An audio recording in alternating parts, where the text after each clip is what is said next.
Hello and welcome to all. My name is Shanu Aswal and you are watching your channel, your favorite channel, Study for All. ठीक है, चल start करते हैं। Serological सर्वे आपको बहुत ही मज़ा आया होगा पढ़ने में, बहुत कुछ जाना होगा कि एंटीजन क्या होता है। तो किसी बीमारी का पता करना है, जैसे कोरोना वायरस है कि नहीं, तो उसके लिए एंटीजन टेस्ट का होता है। और किसी व्यक्ति में ये पता करना हो कि ये शायद इसको हुआ बट इसकी एंटीबॉडी रेस्पॉन्स दी, ठीक है, वो लड़ लिया, उसे अगेंस्ट फाइट किया वायरस के अगेंस्ट, तो उसके लिए एंटीबॉडी टेस्ट होता है, जो कि दिल्ली में सेरोलॉजिकल सर्वे यानी सीरम का टेस्ट हुआ। सो लेट्स स्टार्ट करते हैं। इतिहास का वर्गीकरण। जी हाँ, बहुत लोगों ने बताया, मुझसे स्टूडेंट ने कहा कि सर इतिहास पे भी सेपरेट लेक्चर लाइए। सो मैं आपके सामने पेश करता हूँ आज का इतिहास का लेक्चर, जो कि आपका वन लाइनर में समझ लीजिए, ये थोड़ा सा एक नोट्स के फॉर्म में मैंने बनाया है, जिसमें आपको बहुत ही मज़ा आने वाला है। आप बिल्कुल एंड तक देखिएगा, ज़्यादा लंबा वीडियो नहीं होने दूंगा आपका, जिससे वनडे एग्जाम आपका क्लियर हो जाएगा। मैं इतना बताता हूँ, ठीक। बड़ी बड़ी बात नहीं कहूँगा, जो कहूँगा जो चीज़ आपके एग्जाम्स में आ सके, क्रीम क्वेश्चन में आपके सामने यहाँ पे लिखा हूँ। तो बात की जाएगा सिंधु घाटी। अच्छा, बीसी और एसी आपने नाम सुना होगा, B for before and C for Christ. Before Christ का मतलब, मान लिए ईसा मसीह का जन्म का माना था शून्य पे रखा गया है, यानी शून्य काली बोलते हैं। तो ये अगर ये पहले जाएंगे तो ये बीसी आएगा, ईसा मसीह से पहले, यानी बिफोर क्राइस्ट। और अगर जीरो के बाद जाएंगे तो एडी यानी एनो डोमनी आएगा। तो एडी मतलब एनो डोमनी, जिसे हम ईसवी बोलते हैं। क्या बोलते हैं? इसे हम ईसवी भी बोलते हैं भैया। और बिफोर क्राइस्ट को क्या बोलते हैं? ईसा पूर्व बोलते हैं। क्या बोलते हैं भैया? ईसा पूर्व भी बोलते हैं। तो इतना कुछ समझ में आया होगा। जैसे अब देखिए, ये क्या होता है, ये डिसेंडिंग ऑर्डर यानी अवरोही क्रम में होता है, ठीक है। जो बीसी बिफोर क्राइस्ट होता है, ईसा पूर्व मतलब घटते हुए क्रम में होता है। तो 2600 से घटते हुए कहाँ है? 1500। फिर ये जीरो पे जैसे पहुँचेगा, 1500 से 1000, 1000 से 500, और 500 से जैसे जीरो पर आएगा, जैसे जीरो के बाद आएगा तो ये असेंडिंग ऑर्डर यानी आरोही क्रम में बढ़ेगा, ठीक। तो इतना उम्मीद करता हूँ समझ में आया होगा। इसको मैं रफ कर दे रहा हूँ, बिल्कुल उम्मीद करता हूँ समझ में आया होगा, ठीक। अब मैं इसको रफ करने के बाद आपको समझाता हूँ इतिहास का वर्गीकरण, जिसमें पहला आपकी सबसे प्राचीन सभ्यता थी हमारी सिंधु घाटी सभ्यता। जैसे कि अब बताया जा रहा है, विश्व में अब रिसर्च इसका चल रहा है, तो विश्व में अब ऐसे भी रिपोर्ट आते हैं कहीं कहीं कि सिंधु घाटी सभ्यता भारत की नहीं, पूरे विश्व की सबसे बड़ी सभ्यता है। बात करेगी सिंधु घाटी सभ्यता 2600 ईसा पूर्व से लेकर 1500 ईसा पूर्व यानी बिफोर क्राइस्ट तक इसका पीरियड था। इतने समय के दौरान ये सब रहते थे, अपना रैन बसेरा करते थे, ठीक। अच्छा, किसी बुक्स में आपको मिलेगा 2600 से 1900, तो ये भी होता है, ठीक। बट इसका कोई मतलब कि फैक्चुअल डेटा नहीं है। सो आगे बढ़ते हैं। सिंधु घाटी सभ्यता के बाद एक वैदिक काल आई। वैदिक काल को दो भागों में कैटेगराइज कर दिया गया, पहला ऋग वैदिक काल और दूसरा उत्तर वैदिक काल। ऋग वैदिक काल जैसे सिंधु घाटी सभ्यता खत्म हुई, ऋग वैदिक काल आया, यानी 1500 पे खत्म। तो 1500 ईसा पूर्व से लेकर 1000 ईसा पूर्व 500 साल तक चला ऋग वैदिक काल, ठीक, जिसमें आपका यज्ञ हवन की बातें कही गई। और उसके बाद वैदिक काल में दूसरा कैटेगराइज जो था उत्तर वैदिक काल। ऋग वैदिक काल समाप्त होते हुए उत्तर वैदिक काल आया, जो 1000 पे खत्म हुआ था आपका कौन सा ऋग वैदिक काल, वहीं से इसकी शुरुआत हुई।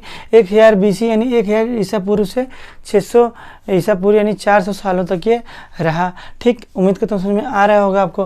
फिर महाजनपद काल आया। महाजनपद काल लगभग 600, जैसे यहाँ से इसके बाद ये आया, ठीक है, 600 बीसी से लेकर 322 बीसी। बीसी मतलब समझ जाएंगे ना, बिफोर क्राइस्ट, ठीक। अगर ये कालक्रम जरूर याद कर लीजिएगा। फिर महाजनपद काल के बाद आया मौर्य काल। याद कर लिए, क्रम भी पूछ लेता है, निम्नलिखित में से सही क्रम है। तो महाजनपद काल के बाद आता है मौर्य काल। मौर्य काल लगभग 322 ईसा पूर्व से लेकर 185 ईसा पूर्व तक ये जाती है, इतने तक ये रहे इसके बीच में। और मौर्य काल के बाद मौर्योत्तर काल, मतलब मौर्य के बाद आने वाला काल को मौर्योत्तर काल कहते हैं, जो 185 ईसा पूर्व से लेकर 319 एडी आ गया। अब देखिए, ये ईसा पूर्व था, बिफोर क्राइस्ट मतलब ईसा पूर्व, और एडी मतलब ईसवी, ठीक है, 319 ईस्वी तक गया। जैसे देखिए, मानिए मैं बताता हूँ, देखिए जैसे 185 हुआ, 185 होते हुए 100 आया होगा, 100 से घटते हुए 50 आया होगा, 50 से एक बार घटते हुए 10 आया होगा, 10 घटते हुए 0 आया होगा। 0 यहाँ तक चला, क्या यहाँ तक चला बीसी है। 0 मतलब ईसा मसीह के पहले वाला का बीसी बोलते हैं। और जैसे 0 के बाद 1 आया होगा, 10 आया होगा, 100 आया होगा, फिर 200 आया होगा, फिर 300 आया होगा, फिर 300 क्या है, ये 319 है, फिर 319, ठीक 319 यानी ईसा पूर्व, ईसा पूर्व BC था और ये क्या ईस्वी होता है। ठीक, इतना उम्मीद करता हूँ समझ में आया होगा, बिल्कुल समझते जाइएगा। फिर बात की जाए हर्षवर्धन काल आया, गुप्त मौर्योत्तर काल के बाद गुप्त काल आया जो 319 ईस्वी से लेकर AD से लेकर 550 AD यानी एनो डोमिनी यानी ईस्वी तक चला। फिर गुप्त काल के बाद हर्षवर्धन काल आया जो 641 ईस्वी से लेकर 657 ईस्वी तक चला।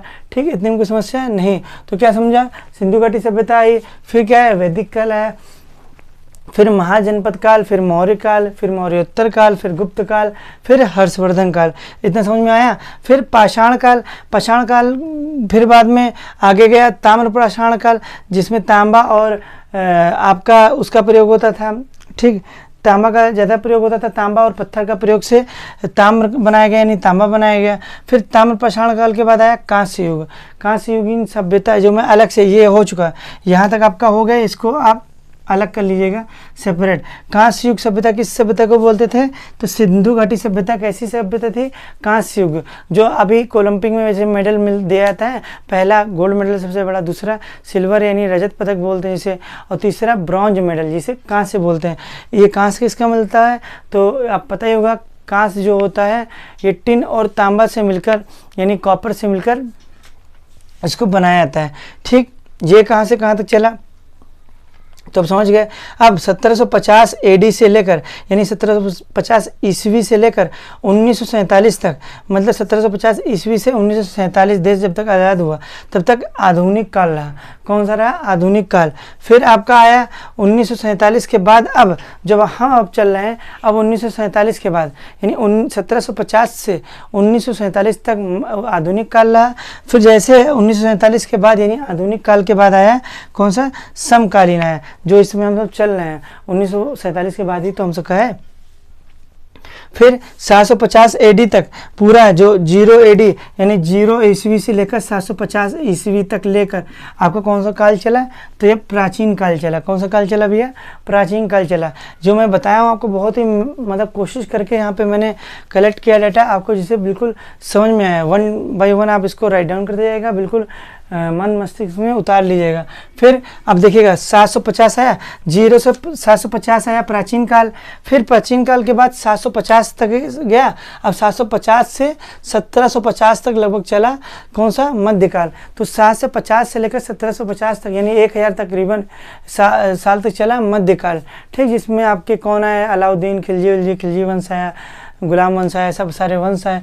ठीक, उसके बाद 1750 से मैंने बताया था 1947 तक आधुनिक काल रहा, और 1947 के बाद यानी आधुनिक काल के बाद समकालीन आया।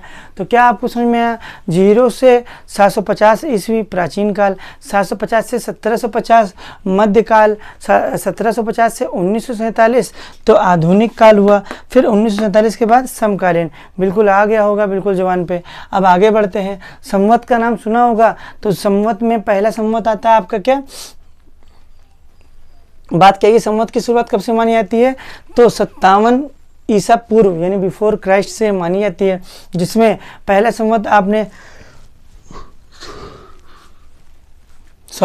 तो पहला संवत आपने पढ़ा होगा विक्रम संवत। विक्रम संवत क्या होता है जानते होंगे। विक्रम संवत किसके द्वारा शुरू किया गया, तो विक्रमादित्य शासक के द्वारा विक्रम संवत। जैसे आज हम कैलेंडर देखते हैं तो वैसे ये भी कैलेंडर रहा करता था।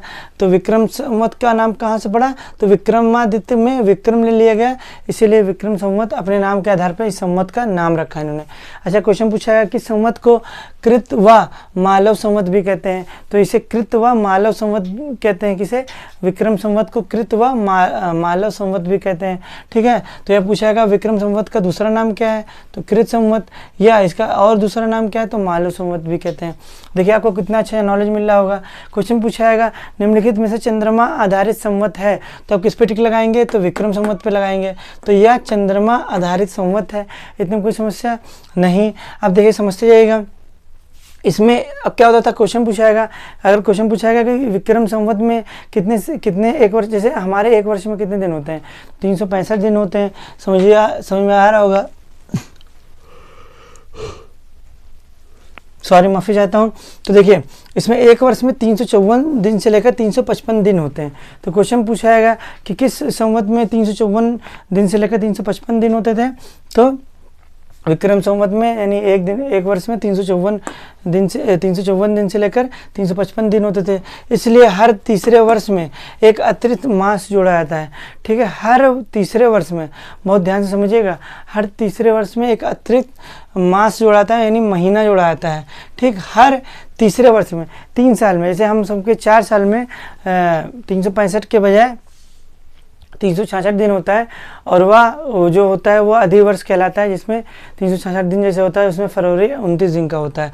तो इसमें हर तीसरे वर्ष में एक अतिरिक्त महीना होता है यानी मास होता है, जिसे अधिक मास बोलते हैं।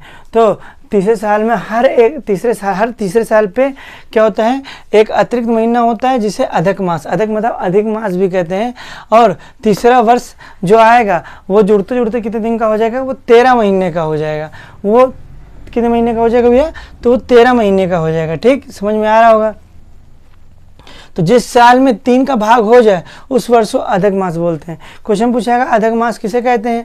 तो जैसे आजकल लीप ईयर निकालते हैं तो 4 से डिवाइड हो जाए, जैसे 2020 चल रहा है, क्या चल रहा है 2020, तो लास्ट के 2 डिजिट अगर 4 से डिवाइड हो जाए यानी 4 पंचे 20 कट गया, तो यानी ये लीप ईयर से 2020 यानी फरवरी 29 दिन का होगा और 365 दिन के बजाय 366 दिन रहा होगा। ठीक, एकदम समस्या। तो जिस साल में 3 का भाग हो जाए उसे अधिक मास बोलते हैं। ठीक, 3 से डिवाइड हो जाए। अगर क्वेश्चन पूछाएगा विक्रम संवत में कितने पक्ष थे, तो इसमें 2 पक्ष थे। पहला पक्ष कृष्ण पक्ष, दूसरा पक्ष तो शुक्ल पक्ष। तो क्वेश्चन पूछाएगा कि विक्रम संवत में कितने पक्ष थे, तो 2 पक्ष थे। पहला पक्ष कृष्ण पक्ष और दूसरा पक्ष शुक्ल पक्ष। इतने में कोई समस्या नहीं, समझ में आया होगा। चैत्र महीने के शुक्ल पक्ष के एकम को 9 वर्ष की शुरुआत होती थी। तो क्वेश्चन पूछाएगा कि किस महीने के, देखिए किस महीने के किस पक्ष को 9 वर्ष की शुरुआत होती थी। तो विक्रम संवत में चैत्र महीने के शुक्ल पक्ष के एकम को 9 वर्ष की शुरुआत मानी जाती है। पेपर में कई बार आया किस पक्ष में ये मानी जाती थी, तो नया वर्ष की शुरुआत विक्रम संवत में किस वर्ष से होती थी, तो ये भी क्वेश्चन पूछाएगा शुक्ल पक्ष से होती थी। अच्छा, क्वेश्चन पूछाएगा किस महीने में, तो चैत्र। तो पहले महीना इसे हम सब पहला वर्ष मानते हैं जनवरी, जो इंग्लिश का हमने लिया है जनवरी। तो जनवरी को हम पहला महीना या 1 जनवरी के पहले दिन को फर्स्ट वर्ष का पहला दिन भी बोलते हैं। ठीक, तो और बात करते हैं, समझ में आएगा। महीने में पहले कृष्ण पक्ष आता है। तो क्वेश्चन पूछेगा महीने में पहले कौन सा पक्ष आता है, तो महीने में पहले कृष्ण पक्ष आता है। फिर बाद में क्या आता है, तथा बाद में क्या आता है, शुक्ल पक्ष आता है। तो पहले कौन सा पक्ष आता है, तो पहले भगवान आना चाहिए, मतलब कृष्ण पक्ष आएगा। फिर क्या आएगा, तो सरनेम बाद में होता था शुक्ल, यानी शुक्ल पक्ष। जैसे याद करने का तरीका बता रहा हूँ, ऐसा कुछ होता नहीं है। तो महीने में पहले कृष्ण पक्ष आता है तथा बाद में शुक्ल पक्ष आता है। तो क्वेश्चन पूछाएगा किस संवत में या विक्रम संवत में पहला महीना कौन सा था, तो सीधा समय ने बताया था चैत्र महीना। तो शुक्ल पक्ष का चैत्र महीना पहला वर्ष के रूप में जाना जाता था। देखिए एकम पहला दिन को, एकम मतलब पहले दिन को 9 वर्ष की शुरुआत करते थे। तो जैसे जनवरी पहला महीना माना जाता है, उसके पहला दिन को यानी 1 जनवरी को पहला वर्ष घोषित कर दिया था। पहला शुरुआत का मतलब वर्ष की पहली शुरुआत मान ली जाती है, या वर्ष का पहला दिन मान लिया जाता है। अब बात करेगी कि पहला महीना तो मैंने भैया साहब बता दिया, तो दूसरा महीना अंतिम महीना कौन सा होता है, तो अंतिम महीना माना जाता है हम सब में फागुन। तो विक्रम संवत में क्या माना जाता था, अंतिम महीना फागुन, और विक्रम संवत में पहला महीना चैत्र माना जाता था। तो इतने में कोई समस्या नहीं। So this is the end of the video. बहुत कुछ जानने को मिला होगा, इससे डायरेक्ट क्वेश्चन आते हैं आपके पेपर में।